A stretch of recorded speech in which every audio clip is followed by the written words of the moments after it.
सुनिए आप, इस क्वेश्चन में ये लिखा हुआ है कि एक पार्टिकल सिस्टम परफॉर्म कर रहा है। इक्वेशंस देखो, एक देख के जो है ना मतलब आपको पता लग रहा है, तो इसमें काम करो, पहले तो ना इक्वेशन लिख दिया करो आप, x is equal to a sine, ये स्टैंडर्ड इक्वेशन ये है। लेकिन ये तब है जब इनिशियल फेज एंगल 0 है। इनिशियल फेज एंगल 0 मतलब मीन पोजीशन से शुरुआत हुई है उसकी। कहाँ से शुरुआत हुई है उसकी? मीन पोजीशन से शुरुआत हुई है। तो मीन पोजीशन से शुरुआत हुई है, तो इनिशियल फेज एंगल क्या है इसका? π/3। इनिशियल फेज एंगल कितना है इसका बताइए? a sine omega T plus का, ये वाली इक्वेशन बनेगी यहाँ पे। This is the equation here, x equal to a sine omega T plus π/3। SHM की इक्वेशन अब ये नहीं है, ये वाली होगी एसएचएम की equation, a sine omega T plus π/3, क्योंकि इनिशियल फेज एंगल दे दिया। इनिशियल फेज एंगल देने का मतलब क्या आप समझते हो? वैसे क्या है इसका मतलब? बिल्कुल, मीन पोजीशन से शुरुआत नहीं हुई है। शुरुआत कहाँ से हुई है वैसे? π/3 दे दिया तो ये एंगल कवर कर चुका है, कुछ ऊपर से 60 डिग्री एंगल कवर कर चुका है, यानी मीन और राइट एक्सट्रीम के बीच में कहीं है पार्टिकल, मीन और राइट के बीच में कहीं है, अभी और राइट की तरफ जा रहा है, इसका मतलब ये है। आप ना एक बार ये बात समझो आप बात दोबारा से, कि ये मीन पोजीशन है, ये राइट एक्सट्रीम है और ये लेफ्ट एक्सट्रीम है। यहाँ पे अगर यहाँ से शुरू करे और इस तरफ जाने की शुरुआत करे तो इसका मतलब इनिशियल फेज एंगल 0 है। यहाँ पर हो और इस तरफ जाने वाला हो तो इनिशियल फेज एंगल क्या है उसका? और यहाँ तक पहुँच गया हो तो इनिशियल फेज एंगल क्या है भाई? सॉरी, यहाँ तक पहुँच गया, अब फेज एंगल क्या होगा उसका? π/2 होगा। राइट तक पहुँचने का मतलब क्या है? Phase angle. यार फेज एंगल पता है क्या होता है? फेज एंगल ये बता देता है कि पार्टिकल इस टाइम कहाँ पर है और किस तरफ जा रहा है, पार्टिकल इस टाइम है कहाँ पर। फेज एंगल एक तरीका है ये बताने का कि पार्टिकल है कहाँ पर। फेज एंगल नाम की चीज़ को डिफाइन क्यों किया गया, मतलब फेज एंगल को क्यों इंट्रोड्यूस किया गया इस चैप्टर में? ताकि जब एसएचएम हो रही है तो फेज एंगल ये बता देगा कितने चक्कर लग चुके इसके। हाँ, ये भी कह सकते हो कि डिस्टेंस कवर्ड बता देगा। डिस्टेंस कवर्ड इसमें ए एम्पलीट्यूड के बराबर हो चुकी है, ठीक है ना। पार्टिकल जो है ना मीन से गया और यहाँ तक जाके यहाँ तक आ गया, अब इसका फेज एंगल कितना हो चुका है बताइए? पाई हो चुका है। यहाँ से यहाँ तक पाई और यहाँ से यहाँ तक π/2 का फेज एंगल, फिर यहाँ से यहाँ तक π/2 कवर होता है, यहाँ से यहाँ तक π/2, फिर यहाँ से यहाँ तक π/2 कवर होता है। पूरा एक चक्कर लगाने में 2 पाई का फेज एंगल कवर होता है। पूरा एक चक्कर लगाने में कितना फेज एंगल कवर होता है? 2 पाई का फेज एंगल कवर होता है। अगर मैं ये कहता हूँ कि एक पार्टिकल है उसका फेज एंगल 6 पाई है, इसका मतलब क्या है? आप क्या समझे इसका मतलब? वो 3 पूरे चक्कर लगा चुका है और मीन पोजीशन पर है। 2 पाई 2 पाई 2 पाई 3 चक्कर लगा चुका है और वो मीन पोजीशन के ऊपर इस टाइम है। तो कहने का मतलब जो फेज एंगल होता है, फेज एंगल हमेशा ही क्या बताता है बताइए? फेज एंगल हमेशा ही पार्टिकल कहाँ पर अभी और कितना वो चल चुका है ये बताएगा। अब एक बात बताओ, पार्टिकल यहाँ गया और वापस यहाँ तक आया, फेज एंगल कितना हो गया बताइए उसका? पाई। अच्छा एक बात बताओ, पार्टिकल यहाँ गया और यहाँ तक आया और यहाँ तक ही है, बस यहाँ पर अभी, बताइए फेज एंगल कितना हो जाएगा? 3π/2 है फेज एंगल, 3π/2 है ना फेज एंगल। अब सुनो आप, इसने क्या बोला कि अभी पार्टिकल का इनिशियली शुरुआत ही π/3 से की है उसने। शुरुआत π/3 का मतलब क्या होता है? इसका मतलब क्या होता है? 60 डिग्री। तो 60 डिग्री मतलब इधर कहीं होगा, पार्टिकल बीच में कहीं होगा। समझ गए बात को? शुरुआत यहाँ से हुई है, वो पहले शुरू में यहाँ पर खड़ा था पहले, ठीक है। शुरुआत यहाँ से नहीं कर रहा, शुरुआत यहाँ से कर रहा है। आगे बात समझ में यहाँ तक? फेज एंगल का मतलब क्या है? अब सुन लो, इसके अंदर जो है आपको ये बात पता लगी कि फेज एंगल क्या होता है। अब देखिए आप, अब इसने बोला कि the position of the particle t equal to 2π/2 omega, ठीक है ना। 2π/3 ओमेगा ये टाइम दे दिया। टाइम हमेशा इसी फॉर्मेट में देगा, इसमें ये नहीं कहेगा 2 सेकंड बाद टाइम, 2 सेकंड बाद पोजीशन बताओ, 4 सेकंड बाद बताओ। ऐसा देने से तो ये मतलब कैलकुलेट ही नहीं हो पाएगा, सोल्व ही नहीं हो पाएगा इस केस में। तो टाइम 2 सेकंड 4 सेकंड ऐसे कभी भी नहीं देता। क्या देगा बताइए आपको? 2π/3 ओमेगा, इस तरीके से इस फॉर्मेट में देगा। अब आप इस इक्वेशन के अंदर पुट कर दो, x is equal to a sine, यहाँ पे क्या आएगा? ओमेगा किस जगह? ओमेगा टाइम किसे क्या आएगा? 2π/3 ओमेगा प्लस क्या करोगे आप यहाँ पे?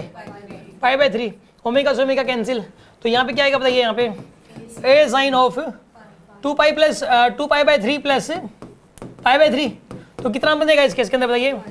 a साइन 4π/3 3π/3 पाई बनेगा। ये कितना बनेगा यहाँ पे? 3π/3 मतलब पाई।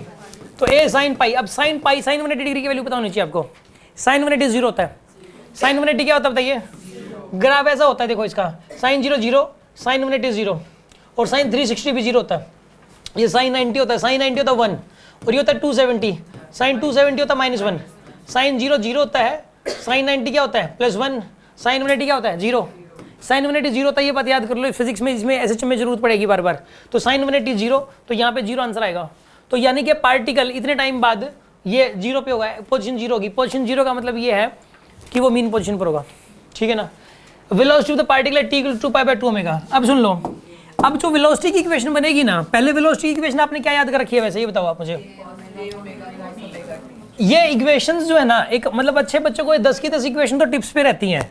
आपको पता लगेगा कि ये 10 इक्वेशन में टिप्स पे हो और इनको अप्लाई करना आता हो तो बहुत सारे क्वेश्चन आसान हो जाते हैं, ठीक है ना। अब जैसे ही वेलोसिटी की बात हो रही है तो ए ओमेगा कोस ओमेगा टी होता है, लेकिन अब इसमें ना फेज एंगल ओमेगा टी है। ओमेगा टी की से क्या करोगे बताइए, omega T plus pi by 3 ऐसा करोगे बस आप। अच्छा, इनिशियल फेज एंगल ये बोलता ही नहीं तो फिर नहीं लिखते हम लोग, ये पाई बाय 3 ऐड नहीं करते, या फिर ये बोल देता कि initial phase angle T initially 0 है, ये बोल देता चाहिए तो भी नहीं लिखते यहाँ पे कुछ। अब यहाँ पे v इक्वल्स टू यहाँ पे आएगा ए ओमेगा कोस ऑफ, यहाँ पे क्या लिखोगे ओमेगा टी की जगह क्या लिखोगे आप यहाँ पे 2 पाई बाय 3 ओमेगा, यहाँ पे 2 पाई बाय 3 ओमेगा लिखोगे, प्लस का पाई बाय 3 करोगे, सोल्व दिस, ओमेगा से ओमेगा कैंसिल, यहाँ पे क्या आएगा इसके अंदर ए ओमेगा कोस ऑफ, कितना आएगा यहाँ पर ये अगेन 3 पाई बाय 3, कितना बन जाएगा पाई, और कोस पाई कोस 180 माइनस 1 होता है तो यहाँ पे माइनस ए ओमेगा आएगा। माइनस ए ओमेगा का मतलब होता है इस तरफ वेलोसिटी होगी, ये मीन पोजीशन है ना, मीन, ये मीन है, ये राइट एक्सट्रीम है, ये लेफ्ट एक्सट्रीम है, तो यहाँ पर पार्टिकल का वेलोसिटी इस तरफ हो जाएगी, इसका मतलब ये है। आगे बात समझ में आपको।